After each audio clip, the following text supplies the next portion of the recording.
ദൈവ തിരുനാമത്തിന് മഹത്വമുണ്ടാവട്ടെ. Bible reading പ്രോഗ്രാമിൽ സംബന്ധിക്കുന്ന ഏവർക്കും കർത്തൃനാമത്തിൽ സ്നേഹവന്ദനം. ലേവ്യ പുസ്തകം ആണ് നമ്മൾ പഠിച്ചുകൊണ്ടിരിക്കുന്നത്. ഇന്നലെ 11-ാം അധ്യായം നമ്മൾ ചിന്തിച്ചു. 11-ാം അധ്യായത്തിൽ ശാരീരികമായ ചില വിശുദ്ധിയെക്കുറിച്ചും ഭക്ഷിക്കേണ്ട ഭക്ഷണപദാർത്ഥങ്ങളെക്കുറിച്ചും പാലിക്കേണ്ടതായ വിശുദ്ധിയെക്കുറിച്ചുമൊക്കെയാണ് നമ്മൾ വായിച്ചത്. അതിൻ്റെ ഒരു തുടർച്ചയാണ് 12-ാം അധ്യായം. 12-ാം അധ്യായത്തിൽ പ്രസവിക്കുന്ന സ്ത്രീ അമ്മമാരുടെ അശുദ്ധിയും വിശുദ്ധിയും സംബന്ധിച്ചുള്ള ചില കാര്യങ്ങളാണ് ഇവിടെ പറയുക. അവരുടെ ശുദ്ധീകരണ നിയമങ്ങളെക്കുറിച്ചും ഇതിൽ പരാമർശിക്കുന്നു. ഒരു സ്ത്രീ ഒരു ആൺകുഞ്ഞിനെ പ്രസവിക്കുന്നെങ്കിൽ 7 ദിവസം അവൾ അശുദ്ധിയായിരിക്കണം. 8-ാം ദിവസം കുഞ്ഞിനെ കൊണ്ടുവന്ന് പരിച്ഛേദന അർപ്പിക്കണം. ഉൽപ്പത്തി പുസ്തകം 17-ാം അധ്യായത്തിൽ യഹോവയായ ദൈവം അബ്രാഹാമും ആയി ചെയ്യുന്ന ഒരു ഉടമ്പടിയുണ്ട്. ഞാൻ നിനക്ക് ദൈവവും നീ എൻ്റെ ജനവുമായിരിക്കും. ആ ഉടമ്പടി അടയാളമായി ആൺകുട്ടികളൊക്കെയും പരിച്ഛേദന ഏൽക്കണം. ആ നിയമം അബ്രാഹാമിന് നൽകുമ്പോൾ അബ്രാഹാമിന് 99 വയസ്സ് പ്രായവും ഇസ്മായിലിന് 13 വയസ്സുമായിരുന്നു പ്രായമെന്ന് നമ്മളവിടെ കാണുന്നു. അപ്പോൾ അബ്രഹാം 99 വയസ്സുള്ളവനായി, ഇസ്മായിൽ 13 വയസ്സുള്ളവനായി പരിച്ഛേദന ഏറ്റു. യഹോവ പറഞ്ഞു, ഇനി പരിച്ഛേദന ഏറ്റവരിൽ നിന്ന് ജനിക്കുന്ന ആൺകുട്ടികൾക്ക് 8-ാമത്തെ ദിവസം പരിച്ഛേദന നൽകണം. കാരണം പരിച്ഛേദന നിയമം ശരീരത്തിൽ നിലനിൽക്കുന്നവൻ്റെ കുട്ടിയായിട്ടാണ് ആ കുഞ്ഞ് ജനിക്കുന്നതുകൊണ്ട് 8-ാമത്തെ ദിവസം അതിന് പരിച്ഛേദന നൽകുക. അപ്രകാരം നമുക്കറിയാം. അതിനുശേഷം അന്ന് ഇസ്ഹാക്ക് ജനിച്ചിട്ടില്ല. പിന്നീട് ഇസ്ഹാക്ക് ജനിച്ചപ്പോൾ നമ്മുടെ കർത്താവും ഒക്കെ 8-ാം ദിവസം പരിച്ഛേദന ഏറ്റത് അതുകൊണ്ടാണ്. അങ്ങനെ ആ ആൺകുട്ടിയെ പ്രസവിക്കുന്ന സ്ത്രീ അവൾ അശുദ്ധയാണ്. അങ്ങനെ ആ പ്രസവിച്ച ശേഷം 8-ാം ദിവസം പരിച്ഛേദന കഴിപ്പിച്ച ശേഷം 33 ദിവസം അവൾ അശുദ്ധയായിരിക്കണം എന്നുള്ളതാണ് നിയമം. കാരണം രക്തസ്രാവം ഒരു മനുഷ്യനെ അശുദ്ധനാക്കുന്നു എന്നുള്ള ഒരു വലിയ ചിന്തയാണ്. അങ്ങനെയുള്ളവർ ആരെയും അവർ പുറത്തു വരാൻ പാടില്ല. അതൊക്കെ മാറിയതിന് ശേഷം മാത്രമേ സമൂഹത്തിൽ പ്രവേശിക്കാവൂ. രക്തസ്രാവക്കാരി ഒരു സ്ത്രീ യേശുവിൻ്റെ സമീപത്ത് വന്നതും പരസ്യമായി അവൾക്ക് അങ്ങനെ വരാൻ പറ്റില്ല. അവളത് രഹസ്യമായി വെച്ചിട്ട് രഹസ്യമായി വന്ന് കർത്താവിൻ്റെ വസ്ത്രത്തിൻ്റെ തൊങ്ങലെ തൊട്ടതും സൗഖ്യം പ്രാപിച്ചുമൊക്കെ നമുക്കറിയാം. പക്ഷെ ആ സംഭവത്തിൽ നമ്മൾ മനസ്സിലാക്കേണ്ട ഒരു കാര്യം, യേശുവിൻ്റെ വസ്ത്രത്തെ തൊട്ടപ്പോൾ യേശു അവിടെ അശുദ്ധമായില്ല. ആ സ്ത്രീ അവിടെ സൗഖ്യം പ്രാപിക്കുകയാണ് ചെയ്തത്. അന്ധകാരത്തിനൊരിക്കലും പ്രകാശത്തെ കീഴടക്കാനാവില്ല. പ്രകാശം അന്ധകാരത്തെ മാത്രമേ കീഴ്പ്പെടുത്താൻ സാധിക്കുകയുള്ളൂ എന്ന് നമ്മൾ മനസ്സിലാക്കേണ്ടതാണ്. എന്നാൽ പഴയ നിയമത്തിൽ അതൊക്കെ മനുഷ്യനെ രക്തസ്രാവം അശുദ്ധിയാക്കുന്നു എന്നുള്ള ഒരു ചിന്തയുണ്ട്. ഇനി പെൺകുഞ്ഞിനെയാണ് പ്രസവിക്കുന്നതെങ്കിൽ 7 ദിവസത്തിന് പകരം 2 ആഴ്ച 14 ദിവസം അവൾ അശുദ്ധിയായിരിക്കണം. അതിനുശേഷം 66 ദിവസം അവൾ അശുദ്ധിയായിരിക്കണം.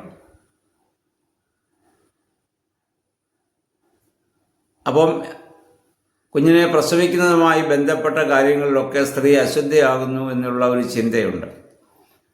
അപ്പോൾ ഇവിടെ ഒരു സംശയം ചോദിക്കാം, ഈ സ്ത്രീയെ പ്രസവിക്കുവാൻ തക്കവണ്ണം കാരണക്കാരനായ പുരുഷന് ഇതൊന്നും ബാധകമല്ലേ? പുരുഷൻ വിശുദ്ധനാണോ?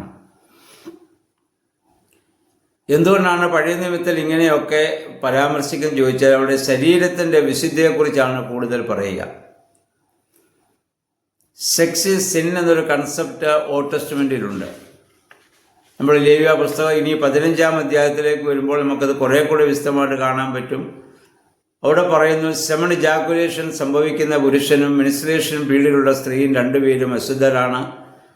അവരെ തൊടുന്നവരും അവർ തൊടുന്നവരും ഒക്കെ അശുദ്ധമായിക്കൊണ്ടിരിക്കും. അവർ ശുദ്ധീകരണ പ്രക്രിയകളും പാപപരിഹാര ബലിയും ചെയ്യണം. ശുദ്ധീകരണ പ്രക്രിയ ചെയ്യുന്നത് അശുദ്ധമായതുകൊണ്ടാണ്. പാപപരിഹാര ബലി ചെയ്യേണ്ടി വരുന്നത് പാപം സംഭവിച്ചുകൊണ്ടാണ്. അതിനെപ്പറ്റി വേദപണ്ഡിതന്മാർ പറയുന്നത്, ഓൾഡ് ടെസ്റ്റ്മെൻ്റ് കാലത്ത് മനക്കേശം എന്ന് പറഞ്ഞ ഗ്രീക്ക് ഫിലോസഫി ഉണ്ടായി. ഒരു താത്വിക ചിന്ത. അതിൻ്റെ basic teaching matter is evil, അഥവാ പദാർത്ഥമയമെല്ലാം പാപമെന്നുള്ളതാണ്. അതനുസരിച്ചൊരു മനുഷ്യനിൽ ആകെ വിശുദ്ധമായിട്ടുള്ളത് സോൾ ഓർ സ്പിരിറ്റ്, ദൈവത്തിൻ്റെ അംശമായ ആത്മാവാണ്. അതെന്നൊരു മനുഷ്യനാകുന്ന ജയിലിൽ ബന്ധനസ്ഥനാണ്. മനുഷ്യൻ മരിക്കുമ്പോൾ കിളി കൂടുവിട്ട് പറയുന്നത് പോലെ ആത്മാവങ്ങ് ദൈവത്തെങ്കിലേക്ക് പോകുമെന്നും. എന്നാൽ സെക്സ് എന്ന് പറയുന്നത് പദാർത്ഥമയമായ ശരീരം തമ്മിലുള്ള ബന്ധമായതുകൊണ്ട് ഇത് പാപമാണെന്നുള്ള പഠിപ്പിക്കൽ ഫിലോ എന്ന് പറയുന്ന ഒരു താത്വിക ചിന്തകൻ അത് കൂടുതൽ പ്രചാരം കൊടുത്തതായി ചരിത്രങ്ങൾ നമ്മൾ വായിക്കുന്നുണ്ട്. അപ്രകാരമുള്ള ഒരു ചിന്തയും ഇതിൻ്റെ പിന്നിലുണ്ട്. എന്നാൽ പുതിയ നിയമത്തിൽ ഇതൊന്നും ആരെയും അശുദ്ധമാക്കില്ല. പുതിയ നിയമത്തിൽ നമ്മുടെ കർത്താവ് ആവശ്യപ്പെട്ട വിശുദ്ധി ഹൃദയത്തിൻ്റേത് മാത്രമാണ്. അതുകൊണ്ടാണ് ആ പഴയ നിയമത്തിൽ അങ്ങനെയുള്ള ഒരു പരാമർശവും കർത്താവോ സ്ത്രീഹന്മാരോ പറഞ്ഞതായി ബൈബിളിൽ നമ്മൾ വായിക്കുന്നില്ല. പുതിയ നിയമത്തെ സംബന്ധിച്ചിടത്തോളം ലൈംഗികത ദൈവത്തിൻ്റെ സൃഷ്ടികർമ്മത്തിൽ ദൈവത്തോടൊപ്പം പങ്കുവഹിക്കുവാൻ ദൈവം വിളിക്കുന്ന വിളിയാണ്. ദൈവം വിശുദ്ധനാണെങ്കിൽ സൃഷ്ടി വിശുദ്ധമാണെന്ന് കരുതുന്നുണ്ടെങ്കിൽ ആ സൃഷ്ടികർമ്മത്തിൽ പങ്കുവഹിക്കുന്ന അത് വിശുദ്ധമായ ഒരു കർമ്മമാണ്. എന്നാൽ പഴയ നിയമത്തിൽ അങ്ങനെയല്ല. അവിടെയെല്ലാം ശരീരത്തിൻ്റെ പുറത്തുള്ള വിശുദ്ധിയെക്കുറിച്ചാണല്ലോ നമ്മൾ വായിച്ചു വരുന്നത്. അപ്പം അതുകൊണ്ടാണ് ഈ ഇത്തരം ദിവസം അവർ അശുദ്ധരായിരിക്കണമെന്നും അതിനുശേഷം ദേവാലയത്തിൽ കൊണ്ടുവന്ന ഒരു വയസ്സ് പ്രായമുള്ള ആട്ടിൻകുട്ടിയെ ഒക്കെ യാഗമർപ്പിക്കണം, ചങ്ങാലിയെ യാഗമർപ്പിക്കണം, പാപപരിഹാര ബലിയും ദഹനബലിയും അവരോട് അർപ്പിക്കണം.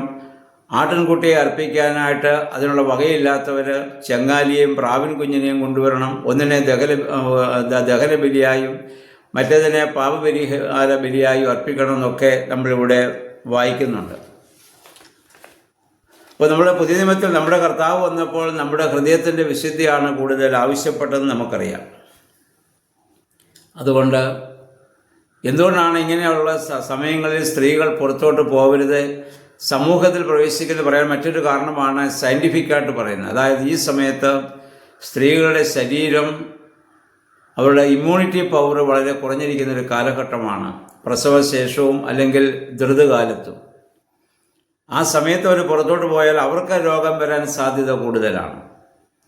അപ്പം അവരുടെ സംരക്ഷയ്ക്ക് വേണ്ടിയാണ് സമൂഹത്തിലേക്ക് പ്രവേശിക്കരുതെന്നുള്ള ഒരു വിലക്ക് അവർക്ക് കൊടുത്തിരിക്കുന്നു എന്നുള്ളതാണ് ഇതിനെപ്പറ്റി സയൻറ്റിഫിക്കായിട്ട് പറയുന്നതായ കാര്യം. അവരുടെ സുരക്ഷയ്ക്ക് വേണ്ടി, സംരക്ഷണത്തിന് വേണ്ടി പറയുന്നതാണ്. നമ്മുടെ നാട്ടിലൊക്കെ പണ്ട് നമുക്കറിയാം,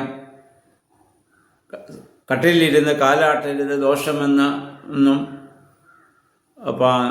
പഴയ പൂർവികന്മാർ കുട്ടികൾക്ക് പറഞ്ഞു കൊടുക്കുമായിരുന്നു. കാരണം കട്ടിനടിയിൽ കോളാമ്പിയുണ്ട്, അല്ലെ കിണ്ടിയും കോളാമ്പിയൊക്കെ അവിടെയാണ് വെക്കുക. അപ്പം അത് മറിഞ്ഞു പോകാൻ സാധ്യതയുണ്ട്. അതുകൊണ്ട് കുട്ടികൾക്കത് അറിയില്ല, അതുകൊണ്ട് ദോഷമെന്ന് അവരെ മനസ്സിലാക്കി. സന്ധ്യാസമയത്ത് തേങ്ങാവെള്ളം കുടിക്കാൻ പാടില്ല, കാരണം അത് ഗ്ലൂക്കോസാണെന്ന് നമുക്കറിയാം. രാത്രിയിൽ കുട്ടികൾക്ക് ഇത് കിടന്നുമുള്ളൂ. അപ്പം അങ്ങനെ സംഭവിക്കാതിരിക്കാൻ അത് ദോഷമാണെന്നൊക്കെ പറഞ്ഞ് അവരോട് അങ്ങനെ പറയുമായിരുന്നു. അതിൻ്റെ പിന്നിലെ ഉദ്ദേശം വേറെയാണ്. എന്ന് പറഞ്ഞ പോലെ ഇവരുടെ സംരക്ഷയ്ക്ക് വേണ്ടിയാണ് അവർ സമൂഹത്തിൽ ഈ സമയത്ത് പ്രവേശിക്കാൻ പാടില്ല എന്നൊക്കെ പറയുന്നത്. പിന്നെ പഴയ നിയമത്തെ സംബന്ധിച്ചിടത്തോളം അശുദ്ധി ശരീരത്തിൻ്റെ പുറത്തേതായതുകൊണ്ട് അപ്രകാരമുള്ള നിയമങ്ങൾ അവർക്ക് കൊടുക്കുന്നു. പുതിയ നിയമത്തിൽ വരുമ്പോൾ അതെല്ലാം ഹൃദയത്തിൻ്റെ വിശുദ്ധിയായി നമ്മൾ കാണുന്നു. അതിലാണ് ഏറ്റവും കൂടുതൽ പ്രാധാന്യം കർത്താവ് കൊടുത്തത്. ശരീരവിശുദ്ധിയെക്കുറിച്ച് കർത്താവ് കാര്യമായിട്ടോ കർത്താവ് സ്ത്രീഹന്മാരോ ഒന്നും പറഞ്ഞതായി നമ്മൾ വായിക്കുന്നുമില്ല. അതുകൊണ്ട് ശരീരവിശുദ്ധി വേണ്ടെന്നല്ല, നമ്മുടെ ആരോഗ്യത്തെ പ്രതി നമ്മളത് സംരക്ഷിക്കുക. അപ്രകാരം ഈ വേദഭാഗങ്ങളൊക്കെ മനസ്സിലാക്കുവാനും അതനുസരിച്ച് നമ്മുടെ ജീവിതത്തെ ക്രമപ്പെടുത്തുവാനും ഇടയാക്കട്ടെ. എല്ലാവർക്കും നല്ലൊരു ശുഭദിനം ആശംസിക്കുന്നു. ദൈവനാമം മാത്രം മഹത്വപ്പെടുവാൻ ഇടയാവട്ടെ.